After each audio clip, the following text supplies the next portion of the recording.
नमस्कार बंधुओं, नमस्कार दोस्तों और प्रिय छात्रों। जैसा कि आपको विदित है कि लॉकडाउन चल रहा है और स्थितियां गंभीर हैं, इसलिए आप सभी से अनुरोध है कि अपना विशेष ख्याल रखें और किसी भी स्थिति में बाहर जाने से बचें, क्योंकि जान है तो जहान है। जब हम अच्छे से सुरक्षित रहेंगे तो हम सब कुछ कर पाएंगे और रच भी पाएंगे। पहले हमारा रहना ज़रूरी है, उसके बाद फिर हम रचनात्मकता के साथ कुछ रच पाएंगे। तो सुरक्षा के साथ साथ हम अगर अध्ययन अध्यापन करें तो इसके कई लाभ हैं। एक तो हम सकारात्मक रूप से अपने आप को मोटिवेट कर सकते हैं, दूसरा हमारा मन भी दूसरी तरफ रहता है, तीसरा हमें इसका कुछ महत्वपूर्ण फ़ायदा भी होगा जो हम लॉकडाउन के माध्यम से कुछ नए ढंग से सीख सकते हैं। तो जैसा कि ऑडियो लेक्चर और ऑडियो बुक श्रृंखला का ये क्रम चल रहा है और इसमें हमने लोक संस्कृति, लोकनाट्य, परंपरा, विकास, भारतीय परंपरा, उनके तत्व इत्यादि को 4-5 भागों में बांटकर पढ़ा।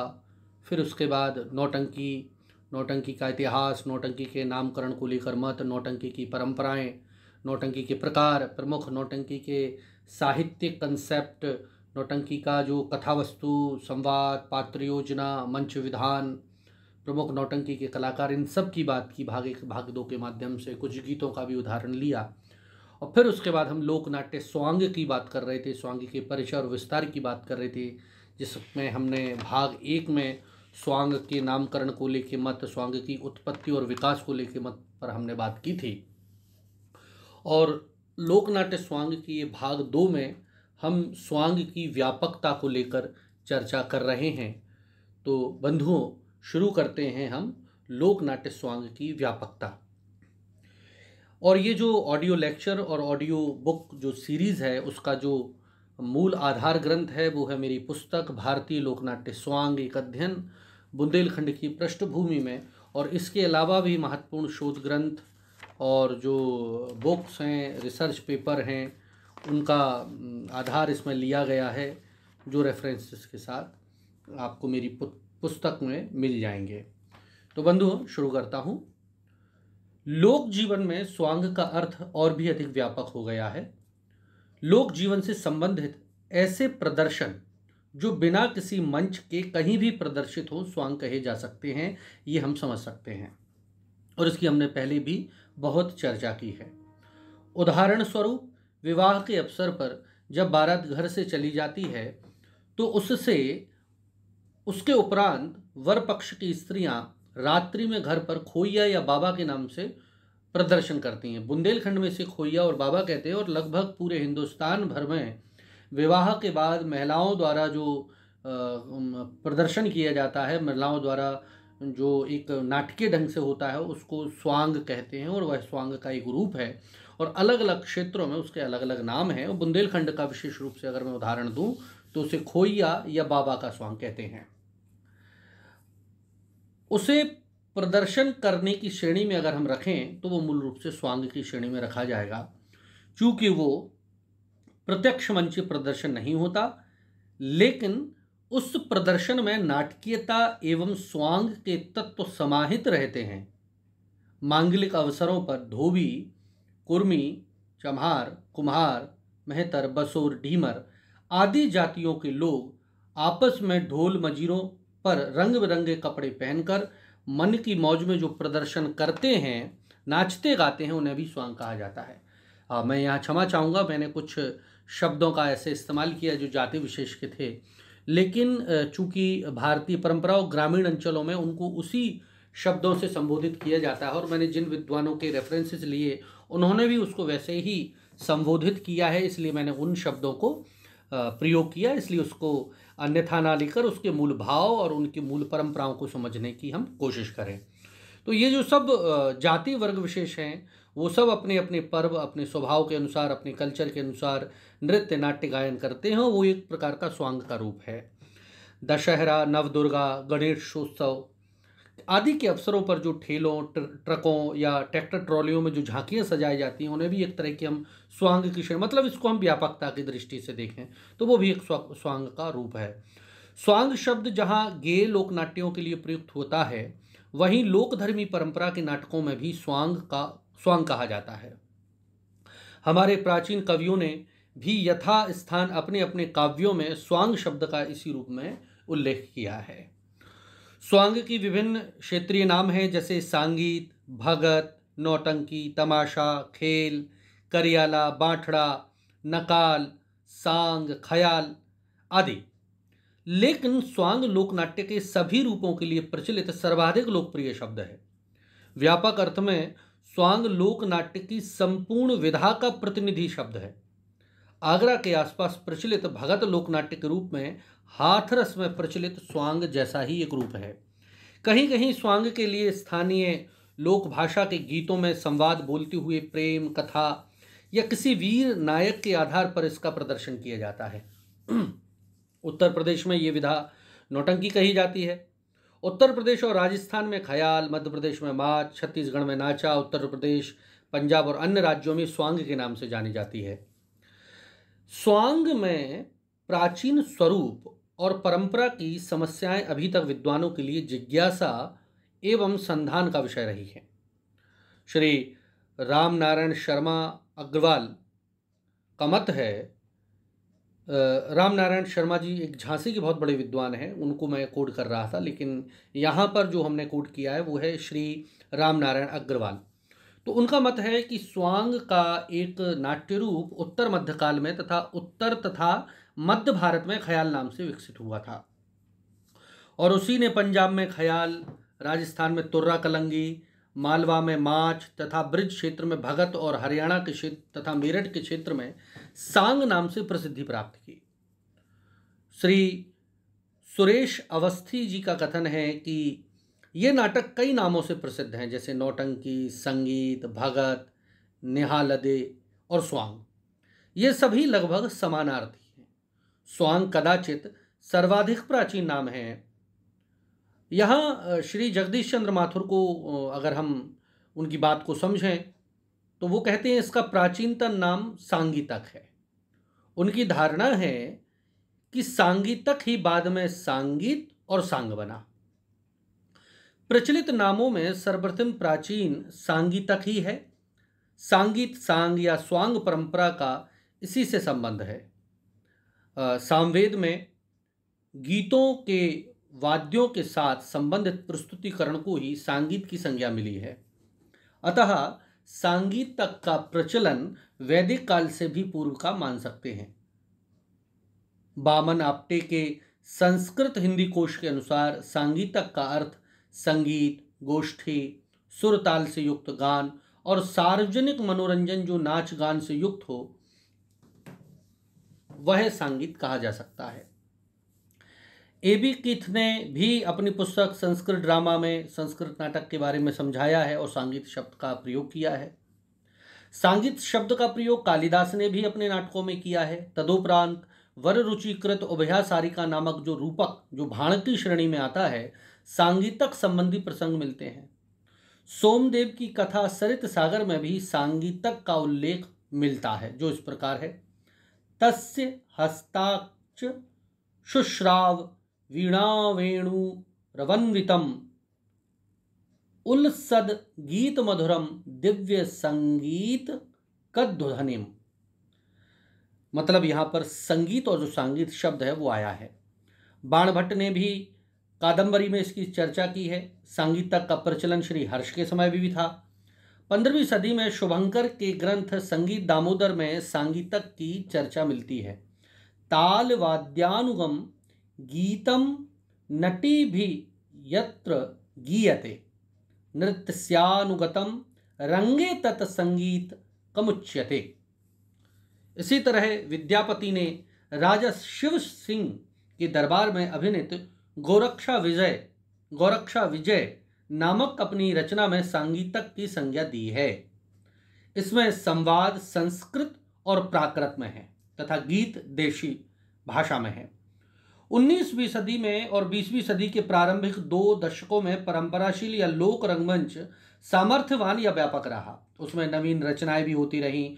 स्वांग, नौटंकी, जात्रा, नाच भागवत मेला, दो डाट्टा, ये सभी जनमानस के बीच एक तत्पर सांस्कृतिक प्रवृत्ति के रूप में विचरते रहे। जमींदारों और सत्ताधारियों के अत्याचार से पीड़ित जनता के भावनाओं को राजस्थान के ख्याल, मालवा के माच और गुजरात के भवई के मार्मिक कथ्य प्रसंगों द्वारा प्रतिबिंबित किया जाने लगा। सामाजिक कुरीतियों यथा बहु विवाह पर भी प्रखर आघात हिमाचल की करियाला और बिहार की विदेशिया इत्यादि नाट्य विधाओं में होने लगा। जातिगत भेदभाव का विरोध भी अक्सर परंपराशील नाट्यों में हुआ है और तमाशा एवं भवई के विकास में इस भेदभाव के विरुद्ध विद्रोह की भावना का विशेष हाथ रहा। ख्याल, माच और नौटंकी के कई हीरो तथाकथित निम्न जातियों के ही लिए गए हैं। यहीं पर अगर हम हिमाचल की करियाला नामक नाट्य विधा का चर्चा करें तो ग्रामीण समाज की बदलती हुई आर्थिक और सामाजिक समस्याओं से परिचित है। करियाला नाट्य में छोटे छोटे प्रहसन होते हैं जिन्हें स्वांग कहा जाता है। ये उत्तर प्रदेश, हरियाणा, पंजाब के स्वांग या सांग से लगभग थोड़े से भिन्न हैं। इनके प्रमुख विषयों में साहूकार का स्वांग, लंबरदार का स्वांग, गड़रिये का स्वांग, थानेदार का स्वांग, साहब और बेम का स्वांग। इसमें हिमाचल के सामान्य ग्रामीण जीवन में सामाजिक विषमताओं के चित्र खींचे जाते हैं। साधुओं के स्वांग में एक मंडली किसी गांव में पहुंचती और मुखिया के अनुरोध पर ग्रामवासियों को उपदेश देती है। एक ओर तो वे लोग ज्ञान और ध्यान की बातें करते हैं तो दूसरी ओर मुखिया से दूध, दही और ईंधन की मांग भी करते हैं। प्रमुख साधु अपने शिष्य से गंगा जल लाने को कहता है। गंगा जल आने पर साधुओं में इस बात पर बहस होती है कि कौन पहले स्नान करेगा। ये विवाद कुंभ मेले में त्रिवेणी स्नान के समय जो साधु संतों के बीच झगड़े के विवाद पर है उसको व्यंग करता है, जो स्वांग के नाम रूप में प्रदर्शित होता है। इस तरह के अनेक प्रहसन करियाला के स्वांगों में वर्णित हैं और उनके मुख्य विषय होते हैं। इसी तरह अगर हम बिहार के विदेशिया की बात करें तो जिसमें विदेश का अर्थ है कलकत्ता, जहां युवती का पति रोजगार के लिए जाता है और वहां किसी अन्य औरत के प्रेम प्रसंग में फंस जाता है।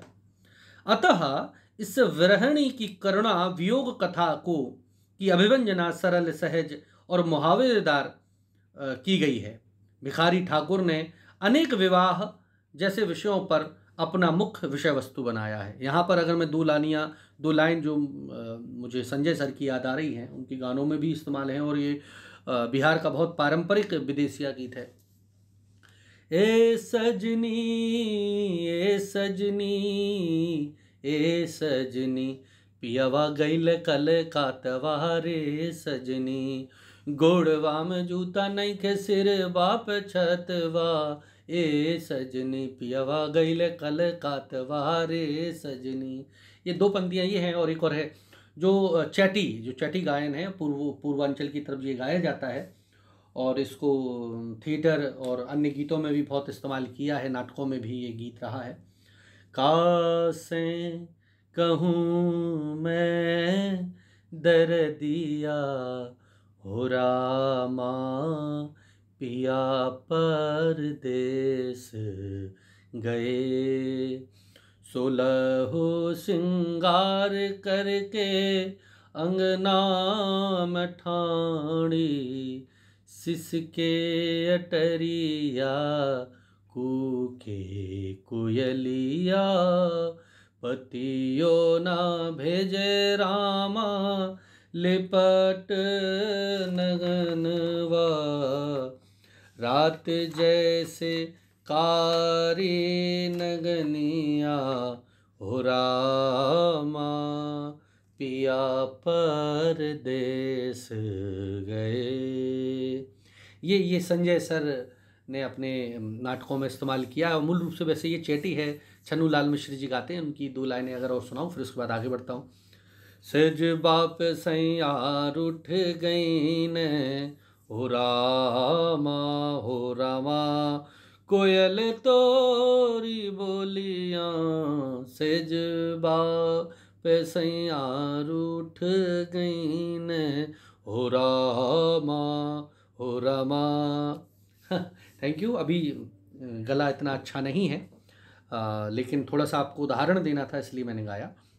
इसी के साथ अगर हम महाराष्ट्र का लोक नाट्य तमाशा की भी बात करें तो महाराष्ट्र का लोकनाट्य तमाशा समसामयिक समाज पर टीका टिप्पणी करता है। प्रायः परंपरागत जो तमाशा में मूल कथा एक ऐसे नायक को चित्रित करती है जो अपने मूढ़ मित्र के साथ पहली बार नगर में आता है और वहाँ एक वैश्या से मुलाकात करता है।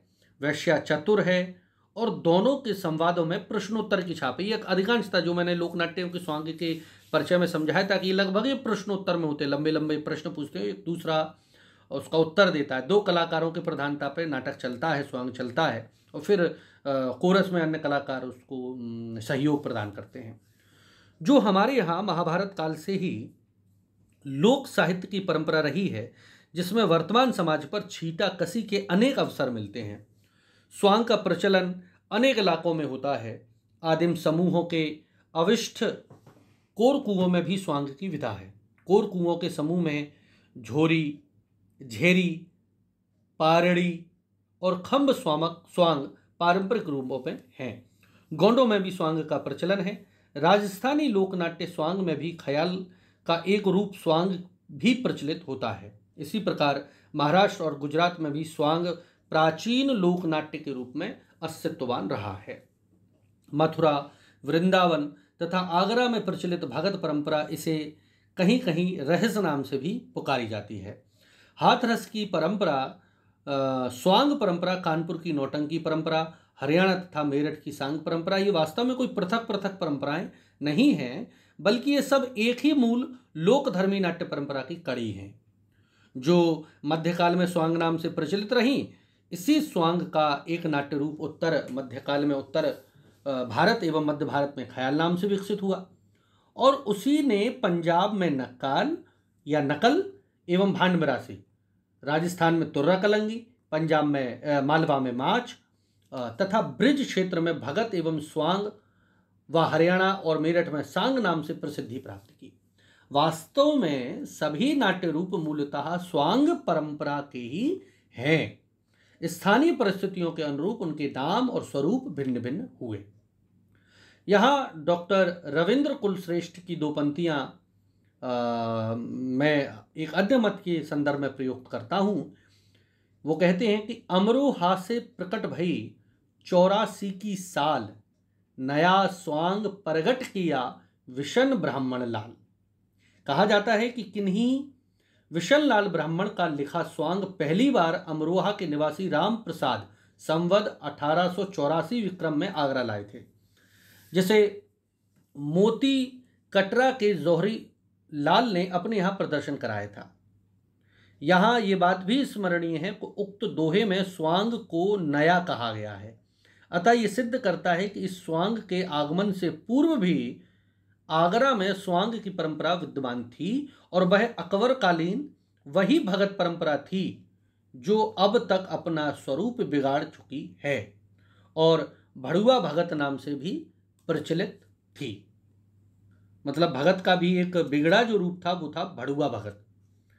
तो राजस्थान में अगर स्वांग के रूप की बात करें तो अनेक प्रकार के प्रचलित हैं वहाँ पर स्वांग, और उन्हें प्रमुख 3 श्रेणियों में रखा जा सकता है। एक तो शादी विवाह का प्रसंग ख्याल, दूसरा झामतड़े, टंटियाँ, टूटकी आदि, ये शादी विवाह के अवसर पर है। पुनः एक बार रिपीट कर रहा हूँ, शादी विवाह के अवसर पर जो स्वांग होते हैं उनमें प्रमुख रूप से ख्याल, झामतड़े, टंटिया, टूटकी आदि।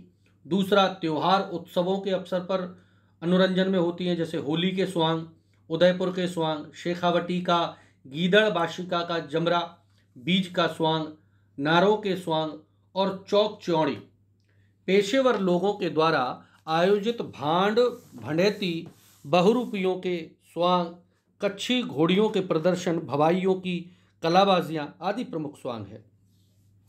राजस्थान में स्वांग के जितने रूप प्रचलित हैं उतने उत्तर भारत की अन्य बोलियों या अन्य राज्यों में नहीं हैं।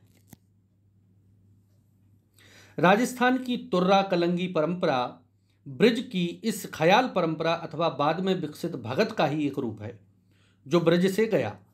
डॉक्टर भनावत के अनुसार माच के ख्याल सर्वप्रथम मालवे से ही राजस्थान में प्रविष्ट हुए होंगे, परंतु यहाँ आकर यहाँ माच तुर्रा कलंगी के रूप में रूढ़ में बन गया होगा, मतलब विकसित हुआ हुआ। राजस्थान के तुर्रा कलंगी के रूप में वो रूप विकसित हुआ, परंतु यहाँ आकर यहाँ का माच तुर्रा कलंगी के रूप में रूढ़ बन गया होगा। भगत तथा मालवा का माच या राजस्थान का तुर्रा कलंगी एक ही मंच परंपरा की कड़ी हैं, अतः उनमें रूप साम्य तो स्वाभाविक है ही, परंतु माच और सांगीत परंपरा की भाषा की दृष्टि से एक महत्वपूर्ण अंतर ये है कि माच की भाषा मालवी है, जबकि भगत का मंच ब्रज भाषा का होकर भी हिंदी खड़ी बोली को लेकर चलता है। जैसा कि पुराने लोगों का कथन है कि हाथरस में स्वांग की परंपरा आगरा, वृंदावन और भगत परंपरा के अनुकरण के रूप प्रारंभ हुई, लेकिन फिर भी हाथरस की ये परंपरा भगत नहीं कहलाई। इसका कारण था मथुरा वृंदावन की भगत परंपरा में भक्ति का भाव था, जबकि हाथरस में श्रृंगार रस की प्रधानता थी। हाथरस के रसिक समाज को वो उसी रूप में ग्राम्य नहीं हुई है। वो भक्तों के चरित्रों की ओर नहीं, आरंभ से श्रृंगार रस की ओर ही अधिक आकर्षित थे। सर्वप्रथम हाथरस में सेड्डू बासम का जो अखाड़ा स्थापित हुआ, उसने हाथरस में पहला स्वांग स्याहपोश खेला था, जिसे वासुदेव जी बासम ने रचा। लखनऊ की सभा परंपरा आरंभ में हाथरस के स्वांगों के कथानकों की प्रेरणा स्रोत बनी, परंतु प्रदर्शन पद्धति उन्होंने भगत की ही स्वीकार की, जो सभी परंपरा की गायकी को अपने में पहले ही आत्मसात कर चुकी थी। इसलिए हाथरस ने अपने प्रदर्शनों को भगत या सभा न कहकर साध स्वांग ही कहा, और वो इस बात को बड़े ही गर्व से कहते हैं कि भगत मथुरा वृंदावन वाले और नौटंकी कानपुर वाले करते हैं, हम तो स्वांग करने वाले हैं। पंडित लक्ष्मी चंद के शिष्य पंडित मांगेराम की एक रागनी में सांग परंपरा, अभिनय कौशल, वेश विन्यास, मंच व्यवस्था तथा वाद्यों आदि का समीक्षात्मक परिचय दिया है। हरियाणा की कहानी सुनियो दो साली की, नई किस्म की हवा चाली, नई चाल की, इत्यादि प्रकार का हमें उदाहरण मिलता है।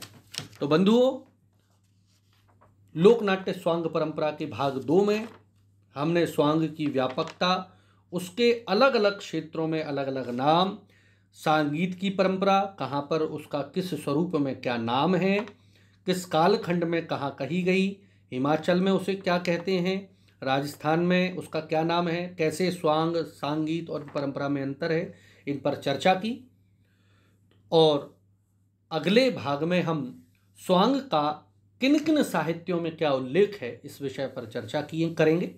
तो आप सभी ने सुना, उम्मीद है आप सभी को ये audio lecture and audio book जो सीरीज़ है वो लाभ मिलेगा उनसे।